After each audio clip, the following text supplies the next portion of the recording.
agota tanto la energía espiritual como el temor. Cuando nos inquietamos una y otra vez por nuestra salvación, la ansiedad puede anular nuestros pensamientos y desenfocarnos del plan que Dios tiene para nosotros. Además nos roba la paz y el gozo que el Señor nos prometió en su palabra. La meditación de hoy se encuentra en el Evangelio de Juan, del capítulo 3, 16 al 21, un texto que todos conocemos, pero pocos, o mejor dicho, no todos hemos entendido. Porque de tal manera amó Dios al mundo, que ha dado a su Hijo unigénito, para que todo aquel que en Él cree no se pierda, mas tenga vida eterna. ¿A qué perdición se refiere Jesús en este pasaje? ¿Qué tú perderías si no crees en el Hijo unigénito? Pues perderías el reino y la salvación. Continúa el texto diciendo, mas tenga vida eterna. ¿Quiénes tienen vida eterna? Pues los que han creído en el Hijo unigénito, es decir, los que no pierden el reino. Porque no envió Dios a su Hijo al mundo para condenar al mundo, sino para que el mundo sea salvo por él. ¿A qué condenación se refiere Jesús? Jesús se refiere al castigo por no haber creído en el Hijo unigénito de Dios. Esos van a ser condenados a un castigo. ¿Cuál castigo? A la ira de Dios por cuanto no han creído en el Hijo unigénito. Pregunto, ¿para qué son los castigos? ¿Para muerte o para reflexión y corrección? Cuando mi padre se airaba contra mí, era porque estaba siendo desobediente a sus mandamientos. Mi padre volcaba su ira sobre mí dándome unos cuantos azotes con el propósito de que reflexionara y me arrepintiera de mi comportamiento y que le obedeciera.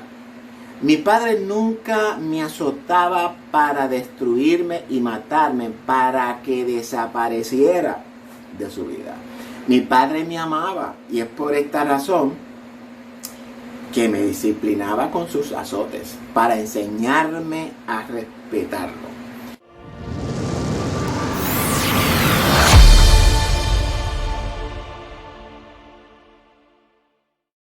Ahora bien, de igual manera, Dios vuelca su ira contra esta humanidad pecadora. ¿Cuál es el propósito? Que por medio de este castigo recapacitemos y Él nos pueda restaurar delante de su presencia nuevamente. Ahora bien, dice el texto que el Hijo unigénito no vino a condenar al mundo. Ese no es su propósito. Su propósito es que todos crean en Él para que sean salvos de la ira.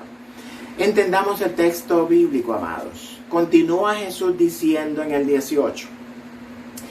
El que en Él cree no es condenado, pero el que no cree ya ha sido condenado porque no ha creído en el nombre del unigénito Hijo de Dios. Ahora bien, ¿qué parte no entendimos del texto anterior?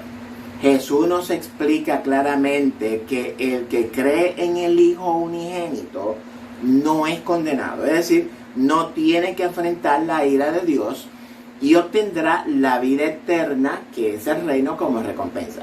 Sin embargo, también dice que el que no cree automáticamente ya ha sido condenado porque no cree en el Hijo unigénito. Elemental, mi querido Watson. 19.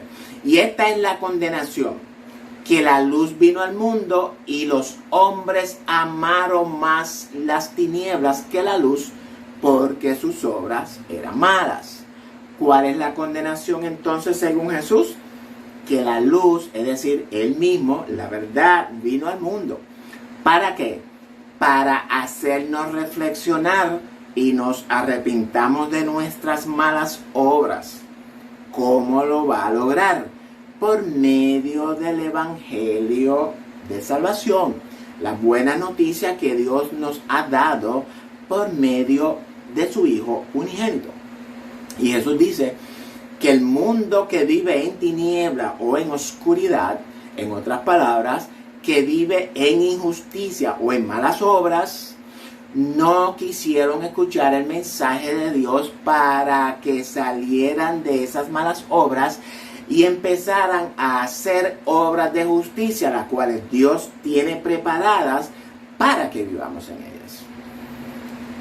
Es en esta base de las obras malas que Dios va a ejecutar su juicio sobre toda la humanidad. Y como consecuencia de esas obras de injusticia tendrán que enfrentar la ira de Dios. ¿Con qué propósito? Para que reflexionen, se arrepientan y empiecen a realizar obras de justicia. Quiere decir que esas personas, después de la ira, heredarán el reino. No, absolutamente no.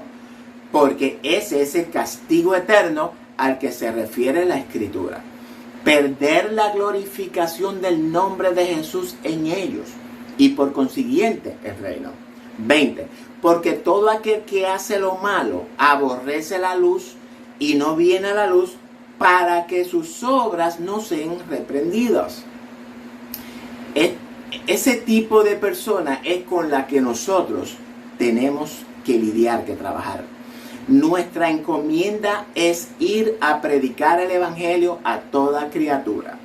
Si alguien cree en el Evangelio, será bautizado en Cristo y será trasladado del reino de las tinieblas, donde vivían, al reino de luz en la esfera de Cristo. 21. Mas el que practica la verdad viene a la luz para que sea manifestado que sus obras son hechas en Dios. Y aquí Jesús nos dice que al nosotros haber creído en el Hijo unigénito, practicamos la verdad absoluta. Una verdad donde no hay mentiras ni engaños. Y por medio de esta verdad manifestamos las obras que Dios preparó de antemano para que viviésemos en ellas, amados. Y con esto termino la meditación de hoy. ¿Tiene usted miedo en saber si es salvo o no es salvo? Pues en un par de minutos he explicado cómo llegamos a ser salvos de la manera o de la ira de Dios y de cómo heredar el reino y la vida eterna por encimita. Si usted ha creído en el Hijo unigénito verdaderamente, siéntase seguro de su salvación. Pero si usted no ha creído en el Hijo unigénito de Dios, mi exhortación es que se arrepienta de su estilo de vida, crea en Él y viva conforme a las obras que Dios creó de antemano para que usted viva en ella. Dios le bendiga a todos.